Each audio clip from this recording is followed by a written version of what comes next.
Let's catch up on some recent makes and refashions. Hi, my name is Sarah, and welcome to my channel, which is all about sewing and styling a handmade wardrobe. It's been a little while since I've shared with you what I've made recently, so let's just get right to the refashions. This one is barely worth mentioning, but I do always try to point these things out because it makes a huge difference in my wearing experience. So this is McCall's 8180. I made it several years ago, and I just wore it the other day, so it's still wrinkled.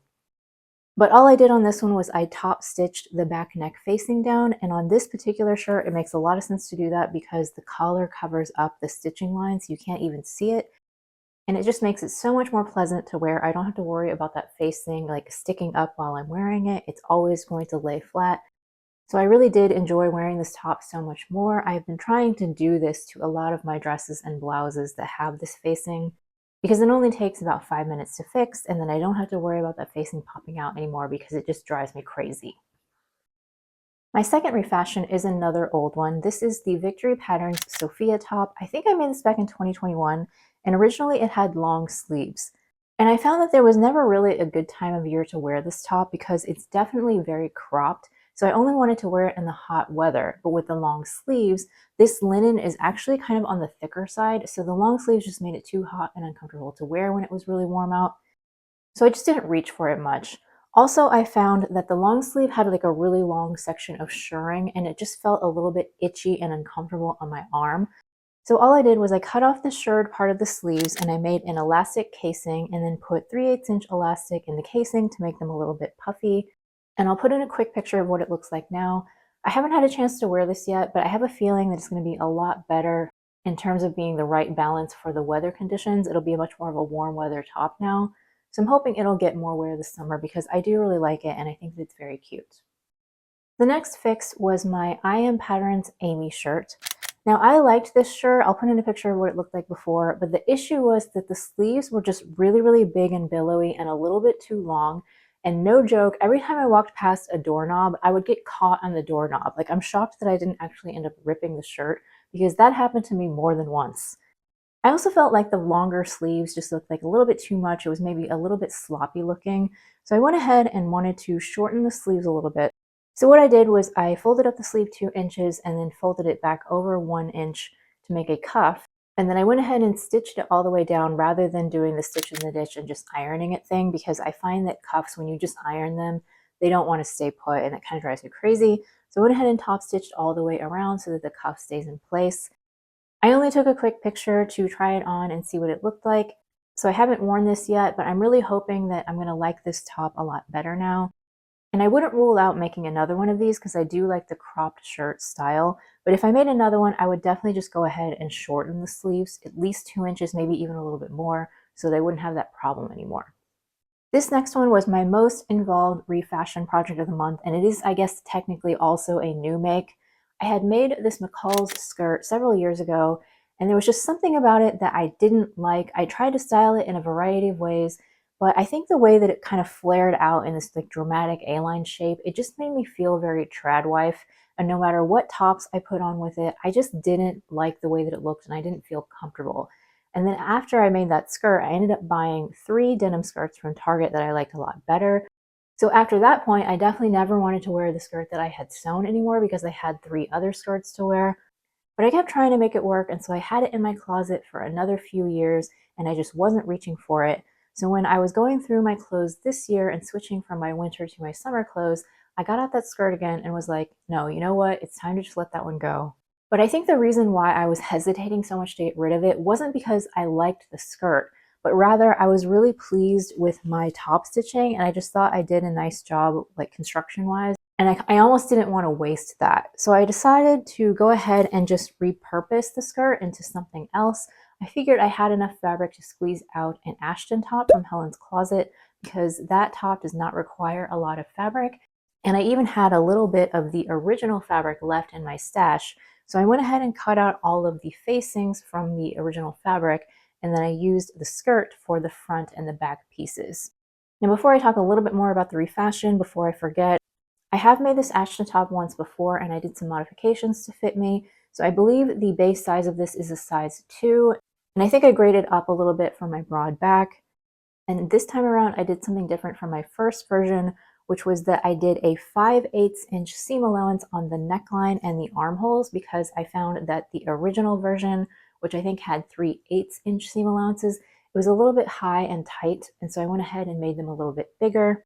I do really like the scoop of the neckline now. Like, I like the way the neckline looks, but the armholes are maybe now just a little bit too deep. So I think next time I make it, I would do a 1/2 inch on the armholes, and I think that that would be perfect. Now, in terms of how I made this work, I went ahead and used the back panel for the front piece, and I cut that on the fold. Because the original skirt was an A-line shape, the seam lines did not go up and down. They were a little bit angled like this. So I knew I wasn't going to be able to place it perfectly, but I did the best that I could. The darts here, like the seam lines don't line up on the darts, but there was no way I was going to be able to make that work. But I tried to be really strategic about the placement so that it wouldn't look strange, and I think it looks okay in the front. And then for the back piece, I used the front skirt panels, and so because there were two panels, I had to add a center back seam here. And then the placement of the stitching lines on these panels are a little bit more straight up and down because I used the front of the skirt rather than the angled back. I'm really pleased with the way that this looks. I feel like that extra top stitching detail makes it seem intentional, like I wanted it to be that way instead of just using the fabric that I had on hand. And I've actually been wanting to make a denim top that's not a button-up shirt because I have several denim button-up shirts. But whenever I wore them with denim pants for like a double denim look, I felt like it looked a little bit too Shawshank Redemption. And so I just wanted a pullover top that would be a little bit easier to style, a little bit more casual. So I kind of killed two birds with one stone because I was able to repurpose the fabric from the skirt, and I also made my denim top. So unfortunately, I just pulled this out of the wash and I haven't ironed it yet, so I don't have any pictures of me wearing this. I'm hoping to get some sometime this month. But overall, I'm really thrilled with how this one came out. I think that I'm going to get much more wear out of the top than I ever did out of the skirt. So I'm really happy that I went ahead and took the time to do this refashion because I just think that I'm going to get a lot of new life out of this garment, and it was something that I just wasn't reaching for at all.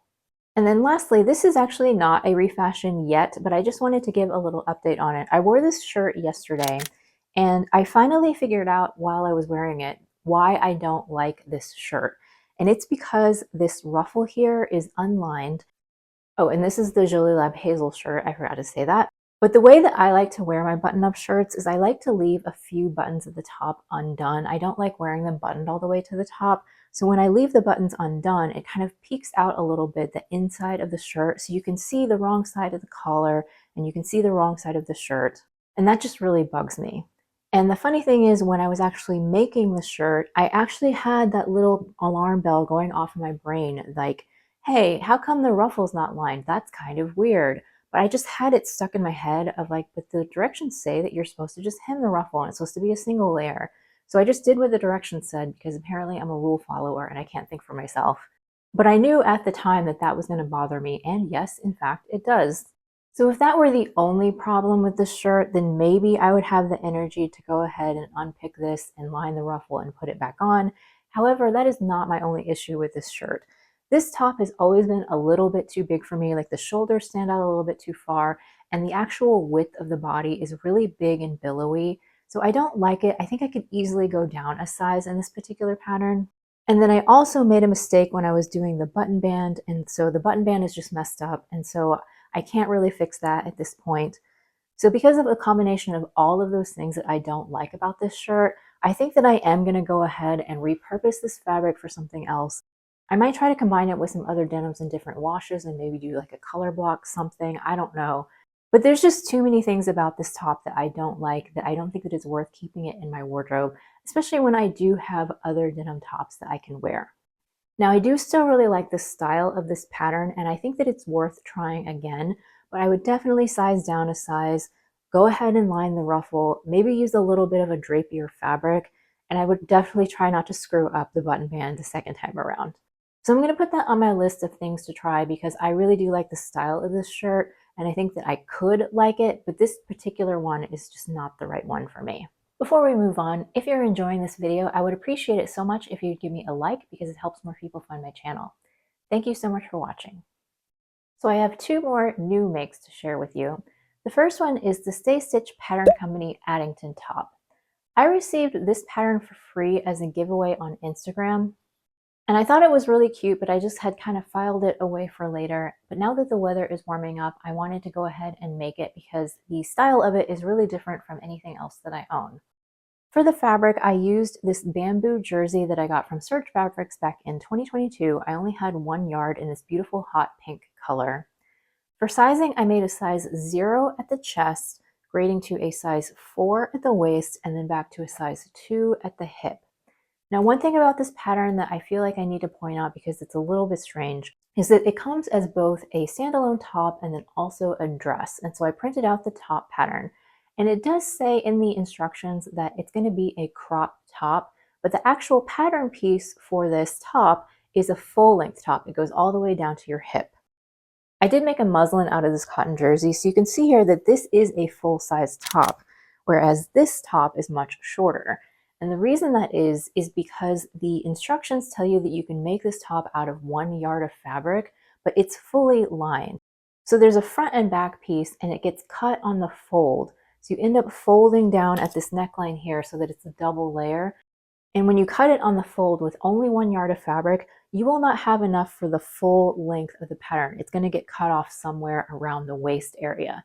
And I just thought it was really strange that they didn't go ahead and make a cropped cut line or just some indicator that you're not actually going to be able to cut out the full pattern piece, because I had to stare at it for quite a while. When I made this muslin is not lined. Sorry, here's the top of it. So there's no like lining here. So I didn't really take that into account when I made this version. But when I went to make the real version, I was trying to lay it out on my fabric and I was just thinking like, there's no way I'm going to be able to get this whole pattern piece out of 1 yard of fabric. Like, it's just not possible. So I ended up kind of just using all of the fabric that I had and I tried to make it as even as I could. But because there was no actual like crop cut line, my top is a little bit crooked. Now I am going to wear it tucked in all the time, so I don't think you'll be able to notice it. But the line here at the bottom is a little bit skewed because I just wasn't able to cut it completely straight. So that's another reason why I would have preferred if there had been an actual crop cut line instead of you just having to guess with whatever fabric that you have. So that's just one little nitpick about the pattern that I didn't really like. One thing that I did really like is that the instructions explicitly tell you how to add fabric if you have a broad back or a broad bicep.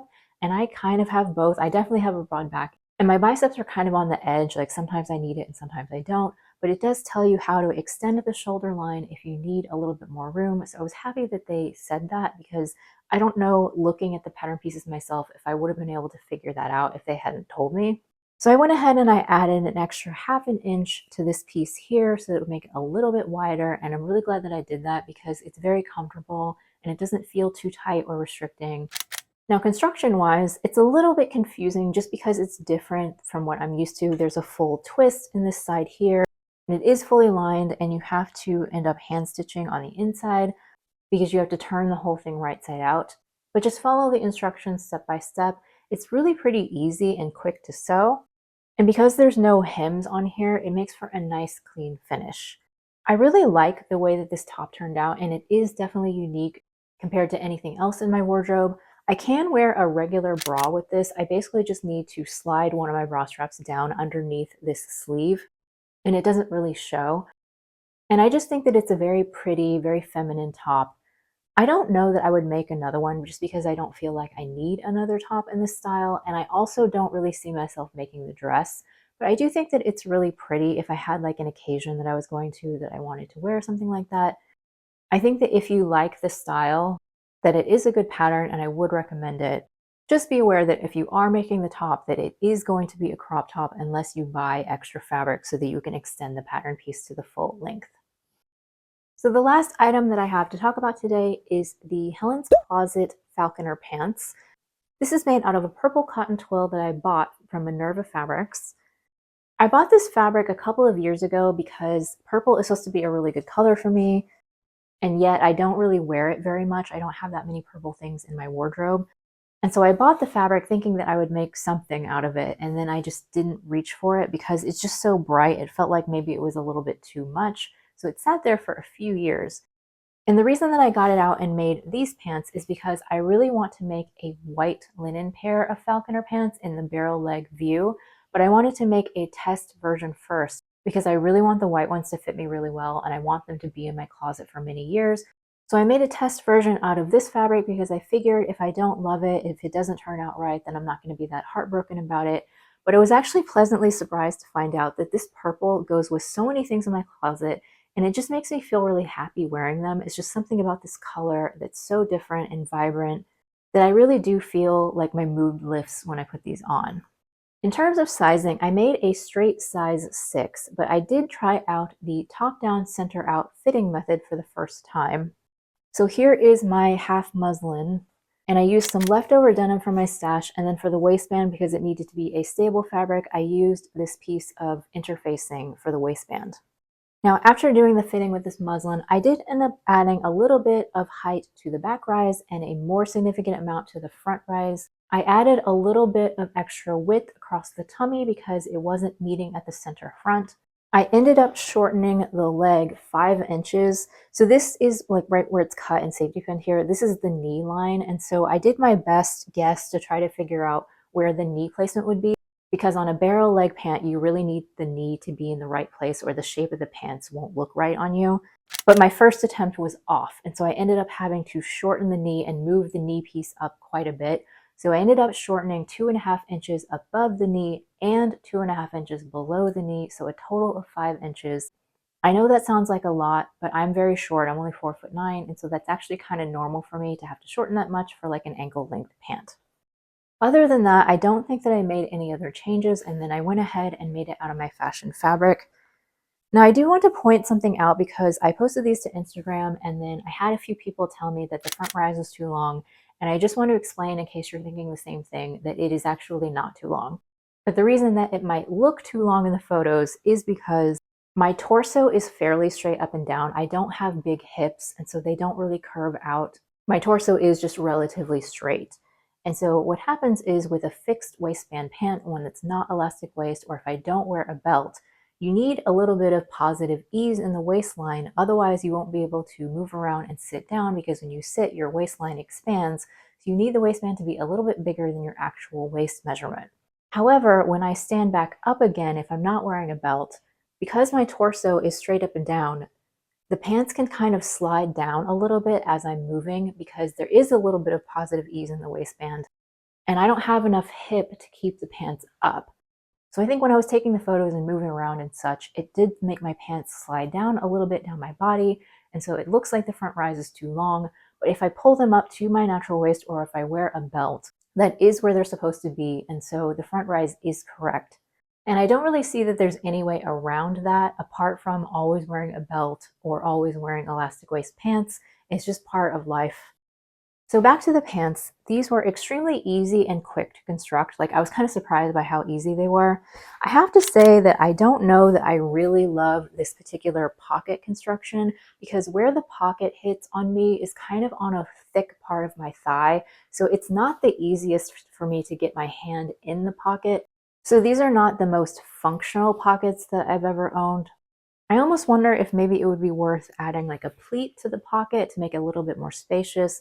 On the other hand, I don't know if that would look weird, or if it would like stick out from the hip too much. I mean, it's not the worst thing in the world. Like, I can get my hand in here if I need to put my keys in or something, but it's just not the easiest to get in and out of. I do really love the barrel leg shape of these. I think that it is so incredibly weirdly flattering, and I don't know why it works, but I think that it does. Like I said, because of the color, it works with so many of my tops, but the fit on it is not quite perfect. In the back, I'm still getting a little bit of a wedgie. That basically happens to me in every single pair of pants, and I have not been able to solve it yet, so it drives me a little bit crazy. I do still have my muslin here, and when I tried on my muslin again after finishing the pants and realizing that I still had an issue in the back, then I could actually see it on this muslin too. I think I was just kind of blind to it the first time around, but I can see that it definitely has some issues in the crotch area. So I still have the muslin, so I was thinking about doing some more experimenting. I did kind of practice here, like taking out a little bit of a wedge from the back leg, removing some of the length from the back leg, and I think that might help. But I think that I might also need to extend the crotch a little bit to give myself a little bit more room in the thigh. I am going to play around with this muslin a little bit more and see if I can get the fit a little bit better, because I do really want it to be as good as possible before I cut into my white linen. But even though these purple pants are not an absolute perfect fit, I really do like them. I think they mostly look great. They're very comfortable to wear. And I've had a lot of fun styling them with different things in my closet because, again, like so many colors go with this, it's really kind of surprising. And you will have seen that in the photos because I did keep these pants on in a lot of my try-ons. So those are all of my recent makes and refashions. Thank you so much for joining me today, and I hope to see you in the next video.